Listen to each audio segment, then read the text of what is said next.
Group 2 previous year question. First one. விழலுக்கு இறைத்த நீர் போல இவ்வுவமை விளங்கும் பொருள் யாது? பயனற்ற செயல். உவமையால் விளக்கப்பெறும் பொருத்தமான பொருளை தேர்ந்தெழுதுதல். மடை திறந்த வெள்ளம் போல் தடையின்றி மிகுதியாய். தன்வினை பிறவினை செய்வினை வாக்கியம் கண்டெழுதல். கவிதாவால் உரை படிக்கப்பட்டது. செயற்பாட்டு வினை வாக்கியம். பாண்டியர்களின் கடற்படை தளம் கொற்கை. நன்றி. Group 2 previous year question.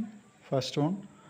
விழலுக்கு இறைத்த நீர் போல இவ்வுவமை விளங்கும் பொருள் யாது? பயனற்ற செயல். உவமையால் விளக்கப்பெறும் பொருத்தமான பொருளை தேர்ந்தெழுதுதல். மடை திறந்த வெள்ளம் போல் தடையின்றி மிகுதியாய்.